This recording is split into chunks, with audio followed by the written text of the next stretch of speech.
Hello dear students, आज की इस वीडियो में हम आपको इंटेलेक्चुअल प्रॉपर्टी राइट यानी बौद्धिक संपदा अधिकार के कुछ मोस्ट इंपॉर्टेंट क्वेश्चंस के बारे में डिस्कस करेंगे, जो आपके आने वाले एग्जाम के लिए बहुत ही मोस्ट इंपॉर्टेंट क्वेश्चंस है। यदि आप बीएससी एग्रीकल्चर फिफ्थ सेमेस्टर के स्टूडेंट हैं, आपके विश्वविद्यालय कॉलेज में ऑब्जेक्टिव पेपर होते हैं, एमसीक्यू टाइप आते हैं, तो मोस्ट इंपॉर्टेंट है वीडियो होने वाला है। डियर स्टूडेंट, इसके पहले हमने BSc agriculture fifth semester intellectual property right का ओल्ड पेपर सॉल्व करा दिया है, तो आपको हमारे इसी चैनल एग्री नॉलेज 9198 पर मिल जाएगा। जैसे कि आप चैनल को सब्सक्राइब करेंगे, वहाँ पे आपको प्ले लिस्ट मिलेगी बीएससी एजी फिफ्थ सेमेस्टर के नाम से। जितने भी आपके फिफ्थ सेमेस्टर से रिलेटेड मोस्ट इंपॉर्टेंट वीडियोज हैं, आपको उसी पे मिल जाएंगे।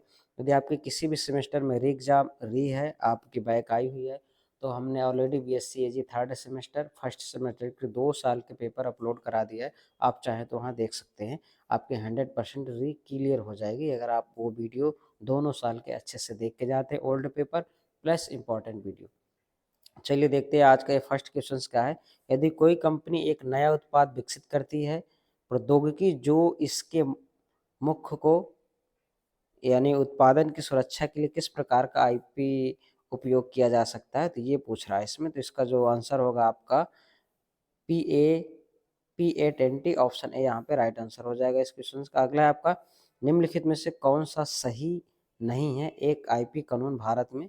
तो ये सारे कानून भारत में लगाए जाते हैं, आपका ये लास्ट वाला नहीं लगाएगा, डी IT एक्ट। अगला है आपका क्वेश्चन 3 में, अनुभाग कॉपीराइट अधिनियम 1957 की धारा 1957 कॉपीराइट पेटेंट यदि कोई डिजाइन अधिनियम 2000 के अंतर्गत पंजीकृत है तो संरक्षण मिलेगा, तो इनमें से कोई नहीं है। अगला है आपका कॉपीराइट सुरक्षा है, तो एक अभिव्यक्ति के साथ एक विचार, ऑप्शन आपका यहाँ पे सी राइट आंसर होगा। अगला डियर स्टूडेंट्स आपका कॉपीराइट अधिनियम 1957 के अनुसार उचित उपयोग उपयोग मतलब है, तो ये पूछ रहा है, तो इसका राइट आंसर होगा ये सभी हैं आपके जितने भी हैं, ये सभी है। थोड़ा इसकी लैंग्वेज बड़े होते कि इंटेलेक्चुअल प्रॉपर्टी राइट है, इसका हिंदी आपको ऐसा ही मिलेगा और डी यहाँ पे सही होगा। अगला है आपका प्रक्रिया पेटेंट का अर्थ है, तो यहाँ पे आपका ऑप्शन बी हो जाएगा, विनिर्माण प्रक्रिया पेटेंट, ऑप्शन बी यहाँ पे राइट आंसर होगा। अगला डियर स्टूडेंट्स आपका, निम्नलिखित में से कौन सा एक प्रकार का ट्रेडमार्क पासिंग ऑफ है, तो ये उपरोक्त तो सभी ये आपके हैं, तो ऑप्शन डी यहाँ पे राइट आंसर होगा इसका।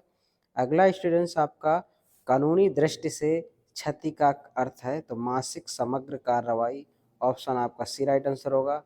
अगला है आपका आईपी का महत्व सबसे पहले बताया गया था, थपेरी से मान्यता प्राप्त के संरक्षण के लिए कन्वेंशन है, तो इसका औद्योगिक संपत्ति राइट आंसर होगा, औद्योगिक संपत्ति। तो अगला स्टूडेंट है आपका क्वेश्चन नंबर 10 में, बौद्धिक संपदा के संरक्षण के लिए वर्ण कन्वेंशन डैश डैश को संदर्भित करता है, तो इसका ऑप्शन आपका ए यहाँ पे राइट आंसर होगा। चलिए अगला देखेंगे डियर स्टूडेंट्स, अगला क्वेश्चन क्या है आपका। अगले में आपका ये पूछ रहा है क्वेश्चन नंबर 11 में, विश्व व्यापार संगठन के यात्रा समझौते का एक कौन सा अनुच्छेद सुरक्षा से संबंधित भौगोलिक संकेत जीआई है, तो अनुच्छेद 25 व 26, ऑप्शन आपका यहाँ पे बी राइट आंसर होगा। अगला है आपका कार्रवाई में चुनने से तात्पर्य है, तो ऑप्शन ए यहाँ पे राइट होगा, उल्लंघन के विरुद्ध कानूनी कार्रवाई करने की आईपी मालिक की क्षमता, ये आपका राइट आंसर होगा। अगला जो डियर स्टूडेंट्स आपका डिजाइन अधिनियम किस वर्ष लागू किया गया था, तो जो डिजाइन अधिनियम है आपका किस वर्ष लागू किया गया था, तो इनमें से कोई नहीं, यानी जो डेट्स दी गई है इनमें नहीं लागू किया गया था। अगला ये कब लागू किया गया था, आपका डिजाइन अधिनियम 1962 में ये लागू किया गया था।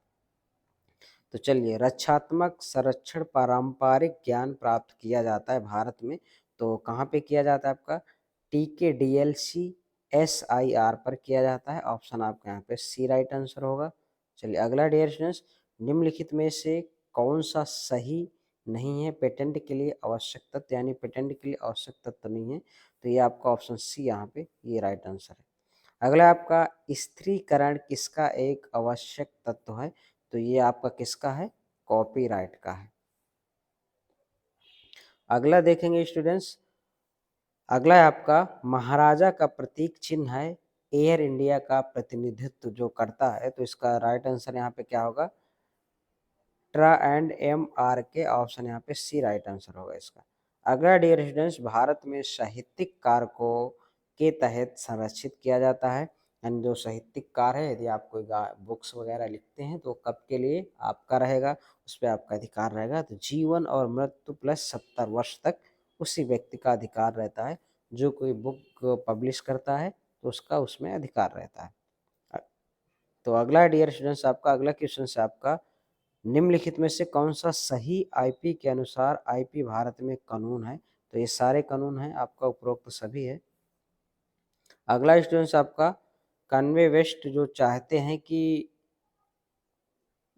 कहीं किसी को पुनः उत्पादित करने का अधिकार सौंपना, उसके अंतर्गत कार्यक्रम का वीडियो किस कानून द्वारा दिया जाता है। तो ये आपका है कंपनी के अनुदान देना, कंपनी को अनुदान देना, ऑप्शन ए होगा यहाँ पे। कॉपीराइट निम्नलिखित में निहित अभिव्यक्ति के रूपों पर लागू होता है। तो ये ऊपर के सभी पर आपका कॉपीराइट लागू होता है। मूर्तियाँ, चित्रकारी, नाटकीय, साहित्यिक सभी पे आपका ये लागू होगा। अगला क्या पूछ रहा है, निम्नलिखित में से कौन सा कथन सत्य है। तो कौन सा कथन सत्य है, तो डियर स्टूडेंट्स, जितने भी आपको बीएससी एजी आपके 5th सेमेस्टर के हैं, सभी के सॉल्व पेपर आपको हमारे चैनल एग्री नॉलेज 9198 पर मिल जाएंगे। आपके फर्स्ट सेमेस्टर के सारे ओल्ड पेपर 2 साल तक के, थर्ड सेमेस्टर के सारे पेपर 2 साल तक के, और 5th सेमेस्टर के आपको ऑलरेडी मिल जाएंगे। यदि कोई पेपर अभी जो आप सॉल्व करवाना चाहते हैं, कमेंट करके हमको ज़रूर बताएं कि ये पेपर रह गया, अभी ये सॉल्व करवाइए।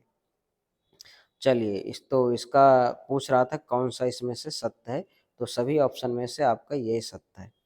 ट्रेडमार्क की वैधता तब स्थायी होती है जब कोई व्यक्ति ट्रेडमार्क को नवीनीकृत करता है, तो ये 10 वर्ष तक, ठीक है। आपका ऑप्शन ए सही होगा। अगला क्वेश्चन नंबर 22 में पूछ रहा है आपका, निम्नलिखित में से कौन सा सही है, सेवाओं में व्यापार का उदाहरण है। तो ऑप्शन आपका यहाँ पे सी सही हो जाएगा, बीमा। अगला डियर स्टूडेंट्स आपका, निम्नलिखित में से कौन आईपी के अधिकार धारक है। तो ये उपरोक्त सभी, ये जितने भी हैं सभी आईपी के धारक हैं, तो ऑप्शन डी सही होगा यहाँ पे। अगला क्वेश्चन नंबर आपका जो 24 है, विश्व व्यापार संगठन का अनुच्छेद ट्रिप्स एग्रीमेंट अनिवार्य प्रदान करता है लाइसेंसिंग। तो धारा 31 एफ ये आपका करता है। आपका अगला पूछ रहा है, ये कॉपीराइट के लिए निम्नलिखित में से कौन सा उपाय उपलब्ध नहीं है। पुनः सर्टिफिकेशन ये आपका उपलब्ध नहीं है। अगला क्वेश्चन नंबर 26 है। 26 में जो डियर स्टूडेंट्स पूछ रहा है, निम्नलिखित में से कौन सा एक कॉपीराइट नहीं हो सकता है। तो कॉपीराइट जो आपका नहीं हो सकता है, तो एक आइडिया, इसमें कॉपीराइट नहीं हो सकता, ये आपका कॉपीराइट नहीं है। ऑप्शन आपका यहाँ पे ए सही होगा। तो डियर स्टूडेंट्स, ये कुछ मोस्ट इंपॉर्टेंट क्वेश्चंस हैं। तो जितने भी आप इन क्वेश्चंस को अच्छे से रिवाइज करिएगा, आपके एग्ज़ाम के लिए इंपॉर्टेंट क्वेश्चंस हैं। और हमने कई सारे पेपर आपके बीएससी 5th सेम के पेपर सॉल्व करवा दिया है, आप उनको जाके ज़रूर देखिए। ये इंटेलेक्चुअल प्रॉपर्टी राइट है, ये भी पेपर सॉल्व करवा दिया है, इसे भी आप ज़रूर देखिए यदि आप अच्छे नंबर लाना चाहते हैं तो चलिए स्टूडेंट्स, मिलते हैं अगली वीडियो में। थैंक्स।